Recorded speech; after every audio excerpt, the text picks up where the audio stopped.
Знаци на полициски службеник. Сега ќе зборуваме малку повеќе за знаците кои што може да ги дава тој полициски службеник, односно полицаец, нели жаргонски ние сите си го викаме полицаец.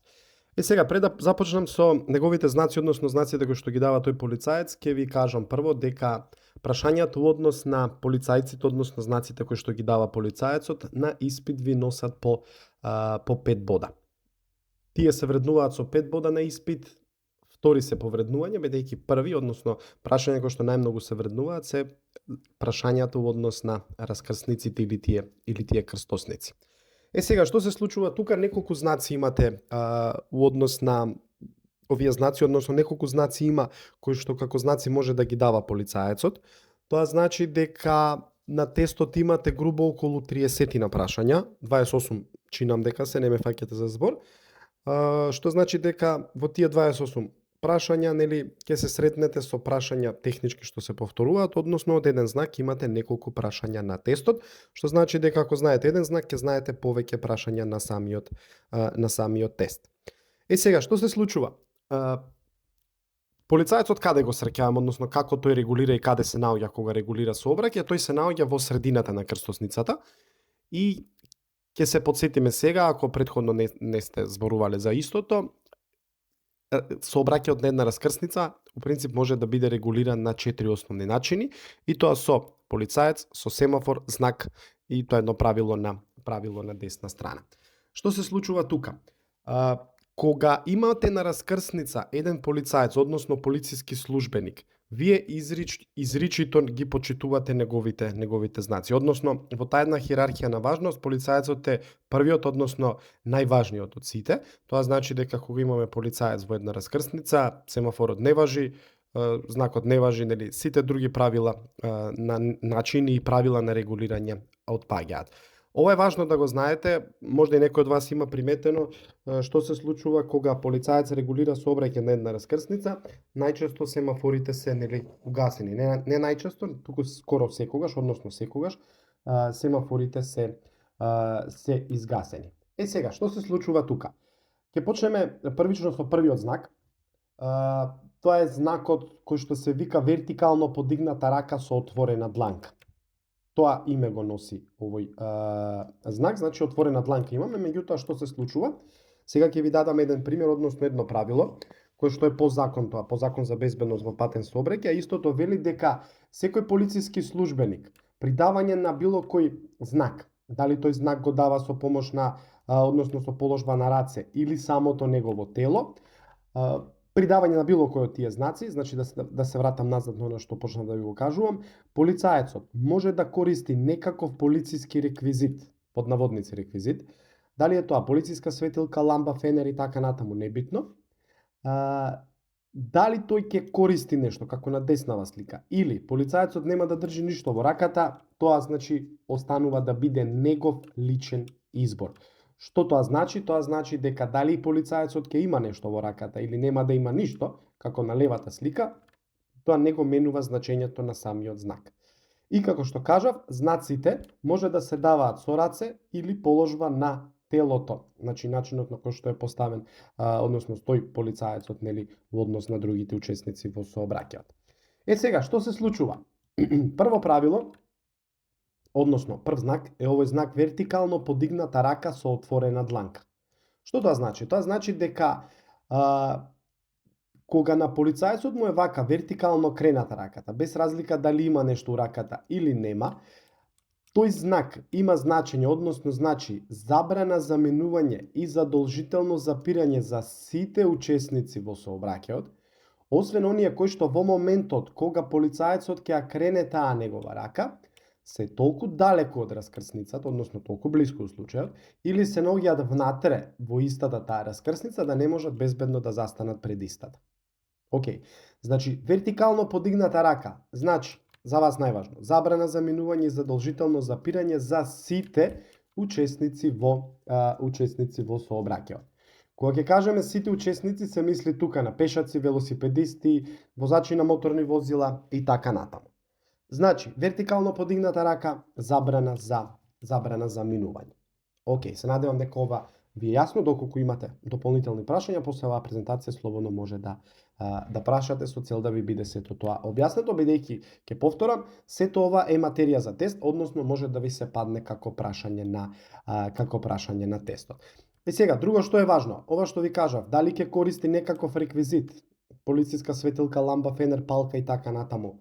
Може, но и не мора. Исто така вие прашање на тестот и таму прашањето мислам дека беше дали мора да користи, одговорот кој што треба да го дадете е дека тоа е негов личен избор, односно дека тоа користење на тој полициски, рековме под наводници, реквизит не е задолжително. Зашто? Бидејќи дали полицајецот ќе држи нешто во раката или некако тука, има знакот апсолутно исто значење, односно важење. И ова прашање стои, го имате како прашање на тестот, неколку пати се повторува во прашањата, што значи дека, нели, ако запамтивте дека овој знак значи забрана за минување, 2 или 3 прашања ќе знаете точно да ги одговорите на самото полагање.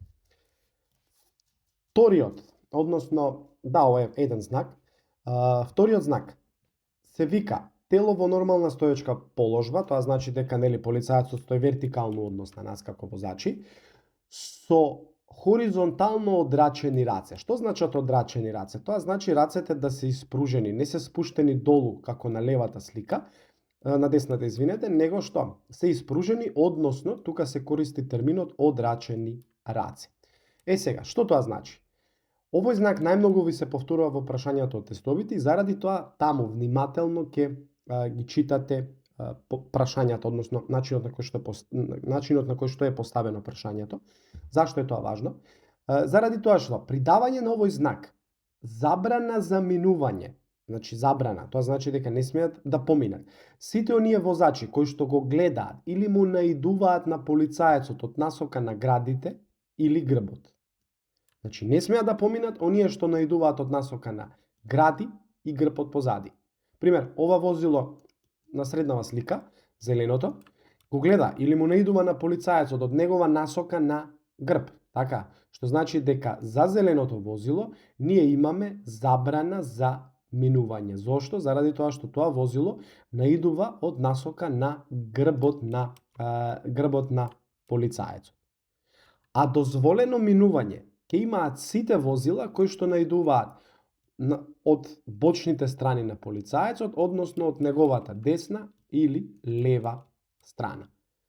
Океј, ова е најважно нешто кое што треба да го запамтите, дека кога го имаме овој знак, забрана за минување имаат сите возила кои што наидуваат од насока на градите или грбот, а право на минување имаат сите оние кои што наидуваат од бочните страни на униформираниот полициски службеник, односно полицаецот. Океј, значи на кратко, забрана гради и грб, дозволено минување или слободно минување имаат сите оние кои што наидуваат од бочните страни или десно, односно лево од полицаецот. Сега, овој знак, односно дали рацете ќе бидат одрачени или ќе бидат спуштени до тело и дали полицаецот, ќе се вратиме на претходното правило, држи нешто во раката или не, имаат исто значење. Океј, значи дали на полицаецот ќе му бидат одрачени рацете, спуштени до тело, дали ќе држи нешто во раката, тоа не прави ништо да го промени значењето на знакот, односно сето тоа има исто значење. Океј, ова е еден од знаците кои што најмногу се повторува во прашањата од тестовите, така да бидете внимателни, ќе повторам. Читете што точно ве прашува прашањето, што бара од вас да му кажете, бидејќи ова е материја од тестот и носи доста бодови, носи 5 бода, што значи дека ако погрешно го одговорите прашањето, имате 5 негативни поени. На испит имате 120 можни поени, све што е над 11 негативни поени значи не положен испит. Тестот се состои од 31 прашање, што значи дека доколку погрешно одговорите 2 вакви прашања, нели по 5 бода, тоа е 10, тоа значи дека секое следно прашање ќе значи не положен испит. Реков, приоритетни возила, знаци однос на полицаецот, раскрсници, сето тоа носи по многу поени, многу бодови, заради тоа бидете внимателни на самото полагање. Следниот знак се вика хоризонтално предрачена рака со отворена дланка. Како што може да видите тука, раката стои пред самиот полицаец, се користи термин предрачена рака, тоа значи дека е испружена пред самиот полициски службеник и вели дека овој знак значи забрана за минување за учесниците во сообраќај, чија што насока на движење го пресекува правецот во кој што е испружена раката. Што тоа значи? Тоа значи дека сите оние возачи чија што нивна насока ја пресекува испружената рака на полицаецот не смеат да поминат. Сега што се случува тука? У случај доколку би имало возила тука, тие возила би морале да одат наше десно, нивно лево, и при давање на овој знак сите возила кои што се наоѓаат до ова возило, еве ќе го ставам да биде возило број 1, сите овие возила кои што одат во насока право таму и во насока десно, евентуално би можеле да продолжат со своето движење. Сега, овој знак знае да биде доста зезнат под наводници на испит, зашто? Заради тоа што го имате знакот, имате неколку понудени одговори и едниот од нив понуден одговор вели што значи знакот, нели, тоа прашува прашањето, вели насока во која што мора да се движат возилата. Тоа е погрешен одговор, а вие многу често го давате како конечен и тој, нели, нормално дека е погрешен. Како ќе знаете секогаш дека го имате точниот одговор? Ќе знаете секогаш кога, доколку го имате ова прашање, нели, овој знак на самиот испит, на самото полагање, секогаш точниот одговор ќе биде оној каде што стои клучниот збор, да не го сече, да не го пресекува правецот на испружената рака на полицаецот. Бидејќи хоризонтално предрачена рака со отворена дланка се вика знакот, истиот значи забрана за минување за сите учесници во сообраќајот, чија што насока на движење го пресекува правецот во кој што е испружена раката. Само тоа е точниот одговор. Во прашањето од тестовите, вие таму имате опција број 1, опција 2, опција 3, што значи технички дека тестот, полагање, нели, теоретски дел тестови за Б категорија е испитот на заокружување по однос на овие прашања. Понатаму, имаме едни 3 знака кои што сметам дека би биле доста јасни за вас, очигледни дури да не ги кажеме тука. Меѓутоа, имаме испружена рака со отворена дланка насочена кон одредено возило. Какво значење ќе има овој знак? Тоа би значело дека овој знак значи задолжително запирање за возачот на тоа возило кон кого е насочена таа отворена дланка. Океј, значи ако отвори дланка како на сликата, само да пробам да зумирам, ако отвори дланка вака на овој начин, у тој случај што се случува? Возачите мора да застанат. Океј. Сега, следниот знак вели испружена рака свртена со дланката кон патот надолу, нели? Така е свртена дланката кон асфалтот, кон патот. И таа рака оди горе-долу, значи таа оди нагоре и надолу. Што би значило тоа? Тоа ќе значи возачите во чија што насока се дава знакот, треба да ја намалат брзината на движење. Бидејќи, нели, знаеме сите, некој сака многу побрзо да се движи, полицаецот мора да му даде некој знак, кој што ќе му каже и ти мора да ја намалиш брзината, тоа би бил овој знак, испружена рака со дланката свртена спрема патот, која што дланка, односно рака, оди наизменично горе-долу, и тој знак ќе значи што? Возачите да ја намалат брзината на движење, и доколку имаме возачи кои што се движат доста бавно, доста споро, нели? И некако полицајецот мора да има некој знак кој што ќе им каже да ја зголемат брзината на движење. Што се случува тука? Тој знак би било кружно движење од подлактица од десно кон лево, и тој знак би значил дека возачите во чија што насока се дава знакот треба да го забрзаат движењето со своето возило. Океј. Значи имаме отворена дланка свртена кон патот која што оди горе-долу, и имаме кружни движења од подлактица на полицаецот. Првиот значи што? Мора да се застане, вториот ќе биде да се намали брзината, третиот знак ќе биде брзината да се зголеми, бидејќи рековме, имаме возачи кои што некојаш сте бавни, мора побрзо да се движат, па така овој знак би значил што? Да се зголеми брзината на движење. Ова се тие 3 знака со кои што може да запреме возило, да забрзаме или да забавиме. Нели, не ние, него полицаецот со давање на овие знаци. Кога ќе учите дома, во тестовите, ќе имате едно прашање кое што вели кој врши контрола и регулација на сообраќајот. Контрола и регулација на сообраќајот врши МВР. Тоа е точниот одговор, вели МВР врши контрола и регулација на сообраќај. Што значи регулација? Регулација значи ова, кога стои внатре раскрсница и го регулира сообраќајот, односно наизменично пропушта возило од една или друга насока. Меѓутоа, контрола на сообраќај е што? Контрола на сообраќај е кога полицаецот запира учесници во патен сообраќај.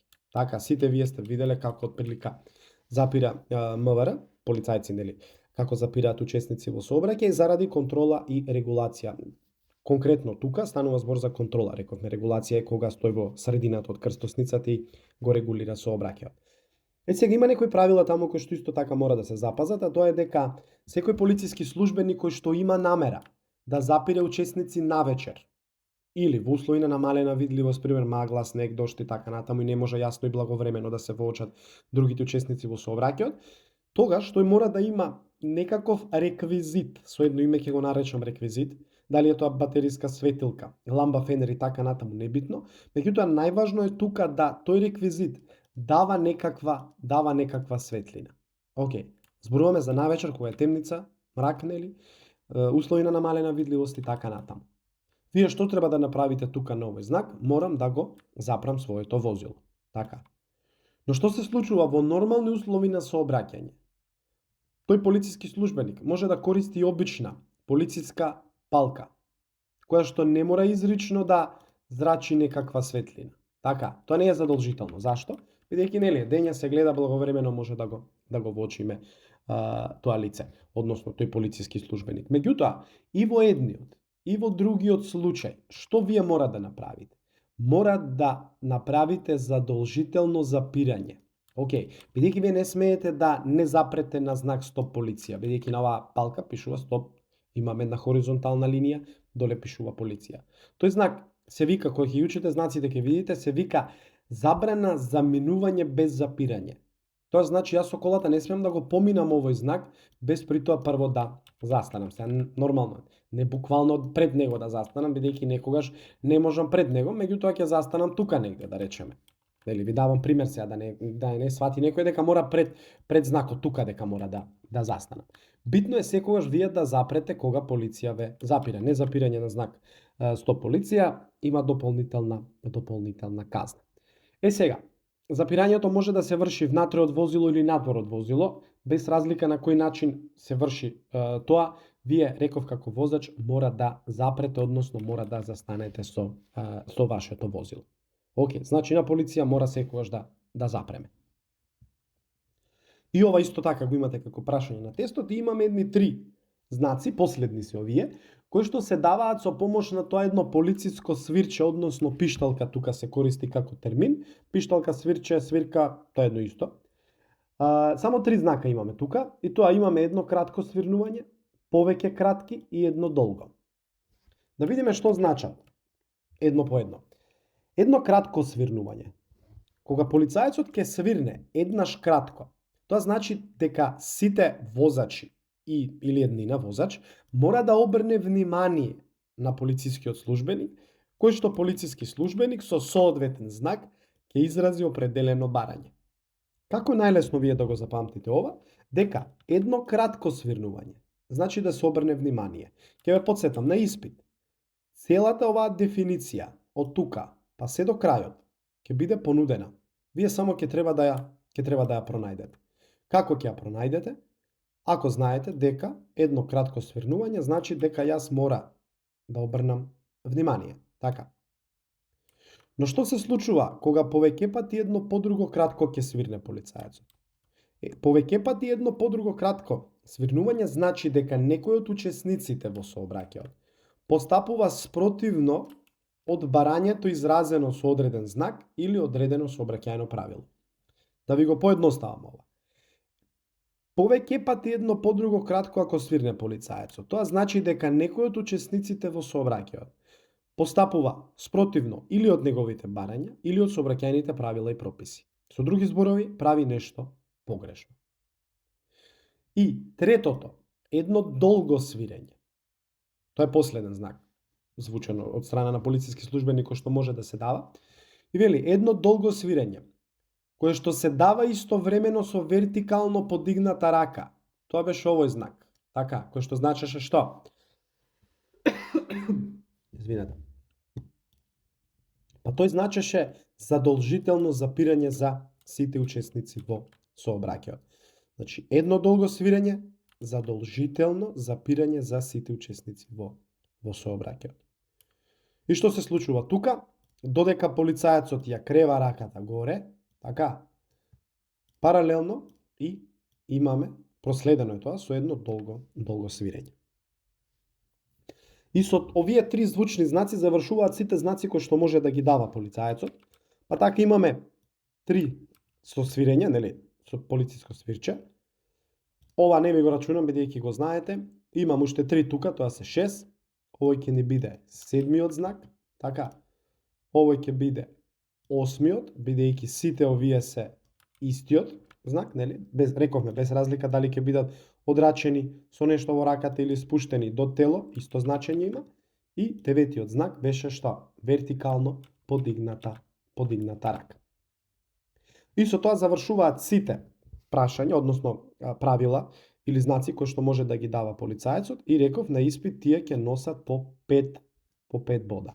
Бидете внимателни, голем број на поени се тоа, бидејќи све што е над 11 плюс поени, значи тоа значи дека имам 12 и повеќе, ќе значи неположен испит. И реков, со тоа завршуваат знаците, доколку имате прашања, слободно прашајте.